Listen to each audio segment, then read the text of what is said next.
The United States is the most powerful country in the history of the world. For most of the last century, to study power was essentially to study America. But what is happening inside America right now? Today, we place few facts together to show you the full picture, all at once. The slow death of the American dollar. Since 1971, the dollar has lost 98% of its purchasing power. Since 2020 alone, the United States created more than $6 trillion of new money. To put that in context, the entire federal budget in the year 2000 was less than $2 trillion.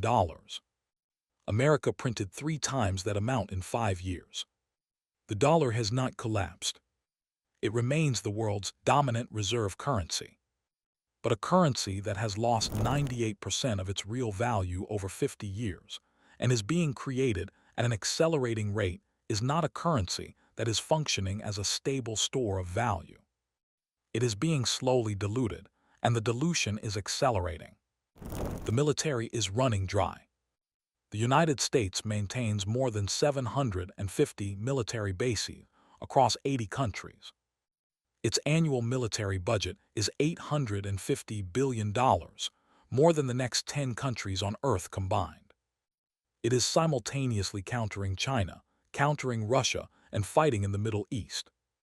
In the first 16 days of the Iran war in 2026, the U.S. military consumed more than 11,000 munitions. Among them were more than 850 Tomahawk cruise missiles, each costing nearly $4 million, representing a potential quarter of America's entire Tomahawk stockpile, burned through in just over 2 weeks. The aircraft carrier leading the campaign had already been at sea for more than 280 days before the war even began, approaching the longest continuous carrier deployment since Vietnam.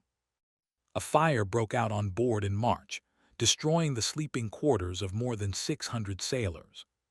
The Defense Department asked Congress for an additional $200 billion just to keep the campaign going and replace what had already been used. Senior military officials described the pace as alarming. Every Tomahawk fired in the Middle East is one less available for a potential conflict with China in the Pacific, which is the war American military planners are actually preparing for. The mathematics of military overextension is straightforward. When a country maintains commitments in 150 nations simultaneously, resources consumed in any one theater are resources unavailable for all the others. America is running short on the physical inventory of weapons, and the time required to replace them is being measured in years, not months. America is borrowing money to pay interest on already borrowed money. The United States has accumulated $36 trillion in debt. The interest alone on that debt is now approaching $1 trillion every single year. America spends more paying for its past than defending its present. In 2024, in a growing economy and during peacetime, the government ran a deficit of $1.8 trillion. It spent that much more than it raised. Not during a crisis, just during ordinary operations. The country is borrowing money to pay the interest on money it already borrowed. The Congressional Budget Office projects this will not improve under current policy. It will worsen as the debt compounds and the interest burden grows. No government of either party has ever seriously tried to fix it. The deficit gets larger every year. There is no painless path out of a debt spiral at this scale. Genuine consolidation requires cutting the programs that are largest: defense, Social Security, and Medicare, or raising taxes significantly, or both simultaneously. Every political calculation in Washington points away from that conversation. So the conversation does not happen, and the debt continues to grow. America no longer makes the things it needs. The United States imports $800 billion more than it exports every single year. That is not a temporary imbalance. It is the cumulative result of 4 decades of industrial relocation.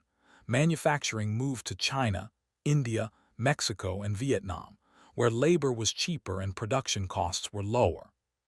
America is now structurally dependent on foreign supply chains for medicines, electronics, steel and components inside its own military equipment. The COVID pandemic exposed the pharmaceutical dependency.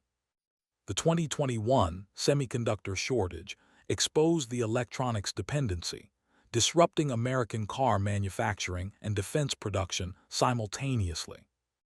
The most consequential dependency is on China, America's largest trading partner and its primary strategic competitor. The country that makes most of what Americans buy is the same country that American military planners identify as the principal long-term threat in the Pacific. Rebuilding manufacturing capacity takes decades. If this relationship breaks from war, from sanctions, or from a single decision made in Beijing or USA, the damage does not stop at empty shelves.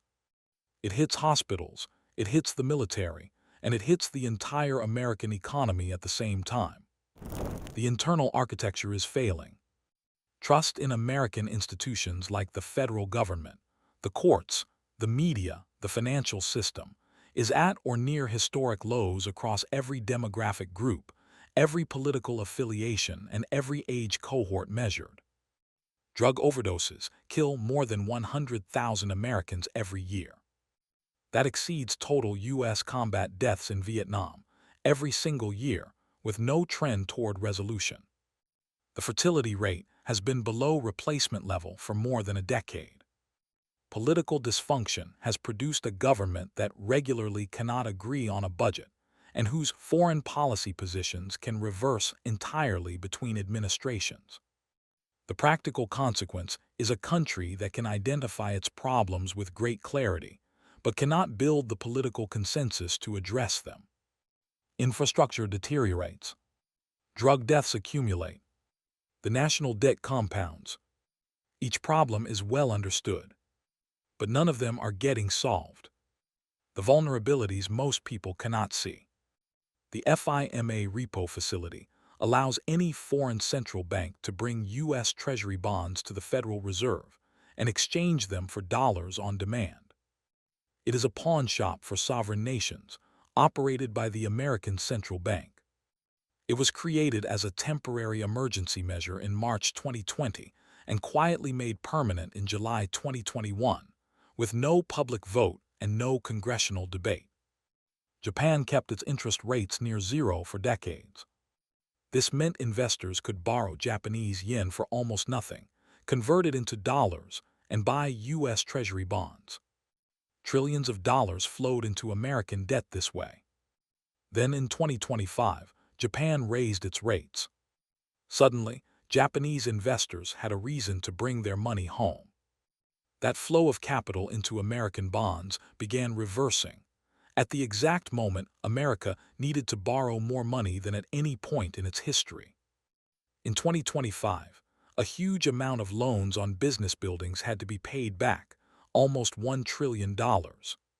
Paid back means the owners had to either return the money or get new loans to replace the old ones. Most of these loans were taken out years ago, when borrowing money was very cheap. Interest rates were close to zero. Now the owners need new loans. But two things have changed.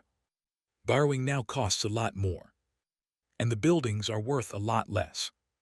So the owners owe a big amount on buildings that have dropped in value. The banks could admit that some of this money will not be paid back. Instead, they keep giving owners more time and pushing the problem into the future. But the losses are still real. Waiting does not make them go away. The Federal Reserve's total commitment to rescuing the financial system since the 2008 crisis tops $29 trillion. Not $1 of it built a road, funded a school, or increased productive capacity.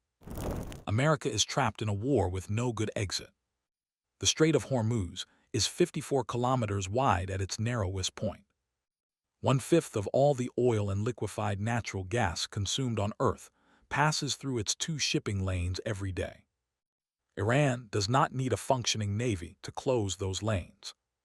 It needs drones, mines, and enough willingness to fire them that insurance companies stop covering ships attempting to transit.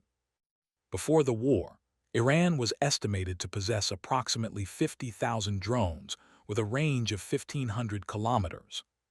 No air campaign destroys 50,000 dispersed drones. No air campaign alters geography. The International Energy Agency called the closure the largest oil supply shock ever recorded. Oil prices rose more than 40%.